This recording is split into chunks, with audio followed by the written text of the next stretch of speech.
Now, back to Tony and Casey's Best of Food and Wine on CL 650. Girls were unforgettable. Daisy Dukes, bikinis on top. Sun-kissed skin so hot, will melt your popsicle. Welcome back to the Best of Food and Wine. I'm Tony Gismondi. I'm Casey Wilson. We got a California girl with us, I think. Well, you're a master sommelier. That's even better. Joining us from Beringer Vineyards is Gillian Ballance. Welcome to the show. Thank you. What a great name, Ballance. For somebody in the wine business. My previous career was a ballet dancer, so I've done two things that are really associated Weird. to my name. Yes. So strange. How did you get from dancing to wine? Working in fine dining restaurants. My first job was at Windows on the World in the World Trade Center. Oh, Wow. boy. I was trained by Kevin Zraly and Andrea Immer, now Robinson, Yep. who was one of the first female master sommeliers. Yeah. So I really had a great... I know. Does it get any better than that? As far as on-the-job training, it really doesn't. We had a 150,000 bottle cellar. It was a treasure trove of great, spectacular wine. So I couldn't have asked for anything better. And people still talk about Kevin's book on wine as one of the best books to read. All the time, because he really simplifies wine in a way that other... nothing against masters of wine, but they are very technical. Kevin Yes. is much more why you should enjoy it and how. And Is that more emotional? Yeah, I think so. And just really deeply rooted in kind of the development of wine and the success of the wine industry in America, personally. But I love his book.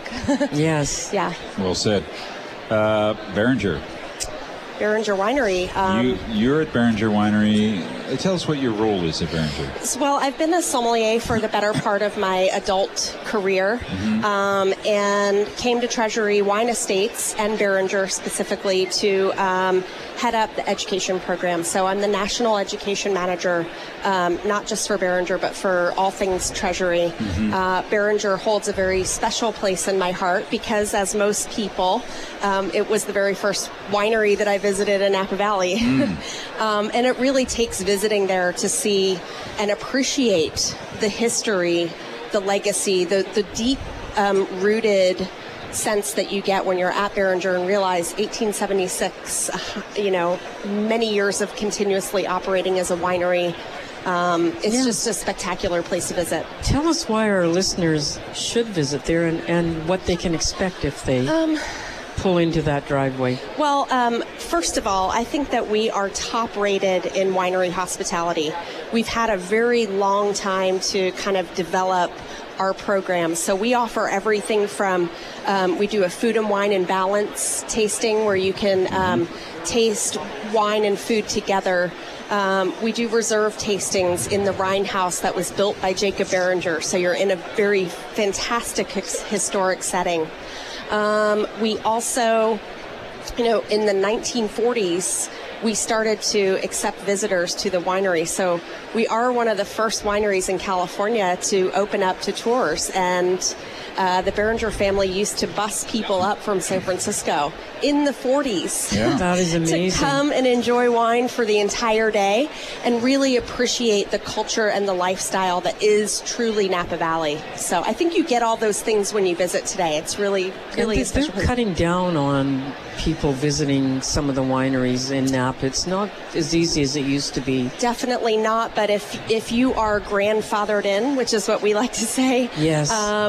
We don't really have a limitation, but we do monitor very carefully the experiences, the walk-through tours, and you can still walk through the original winery that was erected in the 1870s. We don't make wine there anymore for safety reasons, but you can certainly tour those old caves that are just dug into the side of the No, they're Mayacamas beautiful. Mountains. We've done that. We've also eaten in the dining room, Oh, great! Yeah, private dining room, which was wonderful. yeah, top notch in hospitality, and like I said, just very deep rooted in kind of the history of Napa Valley in general. And quite famous for Cabernet. Very famous for Cabernet, as is most And of Napa Merlot Valley. and Chardonnay, but Cabernet has always been a big Yeah. deal there. Yeah, and I think that Napa Valley is so special for being such a small region and having such a gigantic reputation. Only really fabulous wines can do that, and I'm so proud to say that I feel like Beringer has always contributed to that success and always tried to be innovative, make better and better wines, develop our very spectacular vineyard sites, all of which go into all of our bottling. So. Our guest is Master Sommelier Gillian Ballance. She's from Beringer Vineyards, and she's brought along a bottle of wine that we're going to taste right now with her. She's an MS. She's going to really help us with this. And it turns out it's from Knights Valley, which is, the 2013 vintage? Yes, it is, Cabernet Sauvignon. Now, Knights Valley is a kind of a special place. Tell our listeners how it's located. It's kind of stuck up the top there between... So Beringer is, it rooted in Napa Valley. Yep. The winery itself is in St. Helena. Yep. However, back in the 70s, Mark Beringer, who's our current winemaker, so we actually have a Beringer making the wine again, which is great. He's our 8th chief winemaker. It was his father that discovered the Knights Valley and purchased 500 acres there back in the late 70s. When nobody was there. Peter Michael wasn't there. Yeah. Luc Morlaix wasn't there. Nobody was planting vineyards in the Knights Valley at the time. He recognized the real terroir-specific place, alluvial soils, very beautifully sloped vineyards.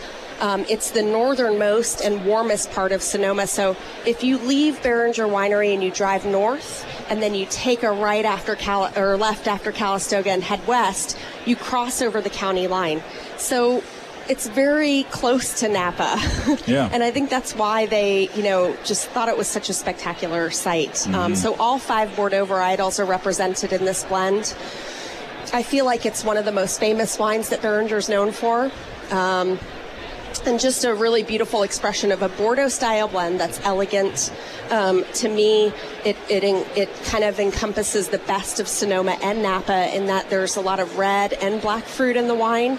There's a savory characteristic, almost like a black olive, lots of savory herbs, and it's just a really beautiful expression of a Cabernet blend.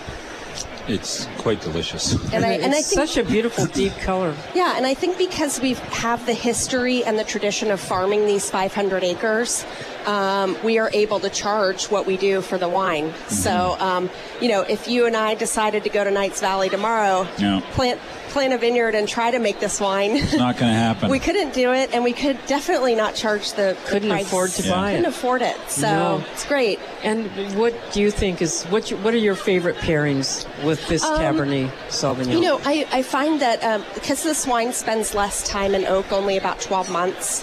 It's really meant to be a very approachable style.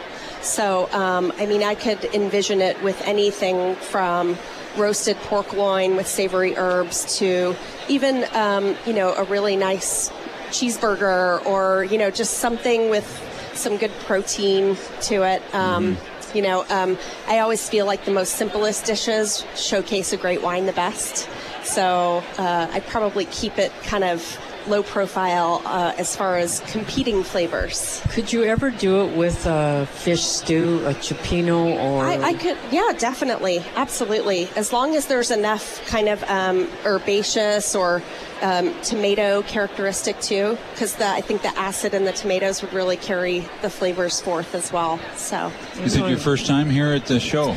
It is, and I have to say, not only is it spectacular to be here at the show, but I was working the market for a couple days prior to the show, and I could feel the momentum in the city building up. I even took a seaplane over to Victoria, and everybody was talking about coming to the show and how excited they were to be here this year, how excited they were that Italy was the country. Oh, Cheers, Federico. It's just it's exciting. You really feel the momentum and the appreciation. The energy, This is a great wine city. Yeah. So. Well, Thursday night is Geek Night here, so you'll see these are the real, the big tasters, and then Friday night it gets busier. Yeah, I'm told that I'm going to get to meet the Sommelier of the Year. At some point that you announce tomorrow. And what about the new generation of winemakers? What's changed, and are there any trends that you see? Are you talking about Napa Valley specifically, or No, around just- the world? Yeah, your experience with has wine changed? They're saying millennials drink differently. Is that true? Do you see that? I think that millennials are more willing to take chances, and they don't want to drink what their parents drank or their grandparents drank. They want to think outside the box a little bit. I think that emerging regions, too, have contributed greatly to that. But overall, I see the progress of the wine industry in general really being, all wines are made better these days. Smarter ways of making wine. Being willing to take more chances because you have, kind of the scientific or technology better background technology. to be able to take those risks and really, showcase terroir. I mean, for me, it's all about being able to taste a sense of place in every bottle of wine. And if I can't do that, then I really don't love the wine. So that's why I work for Beringer and, Treasury Wine Estates, because we have a very great sense of that terroir. Try to bring it out in all of our wines. Gillian, it's fun to have you on the show. Thanks. People can come down and see you at the winery for sure, and or see your people that have been trained by you anyway. Absolutely. That would be good. Yeah.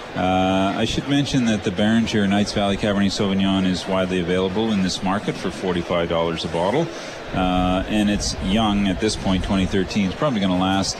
Not last. It's probably going to sleep well through 2020 before it even really starts to show its real stuff. Optimal drinking window is within probably 5 to 8 years. Yeah. Mind you, 13 for Northern California is a very big vintage for us. Yeah. Really rich fruit, dense, a lot of structure in the tannins. Which is quite unlike 12, which is a little more classic, a little slightly cooler of a vintage. So yeah, these are big wines. Well, thanks Sturdy. for joining us. I learned something great, that my kids are not going to drink my wine cellar. Exactly. I've been telling That's you the that, best Tony. news. That's the best news I've heard all week. Unless you have wines from the year that they were born, in which case I have all that. count on it from every birthday forward. That's a problem. Well, count on us coming over to, drink your cellar, Tony. And I hope that you all come to see us too Yeah, at we Beringer. will. Come to see us in Napa Valley. We have great hospitality. So Gillian Ballance, Master Sommelier from Beringer Vineyards. Thanks for joining us on the show. thank you. There's more coming up on the Best of Food and Wine. The Wine World is here in Vancouver. We're live on location at the Vancouver International Wine Festival. This is one of the best festivals in the world for consumers. We know that. And guess what? We're the Best of Food and Wine. We'll be right back. This is Tony and Casey's Best of Food and Wine on Smooth and Easy. Sea Isle 650.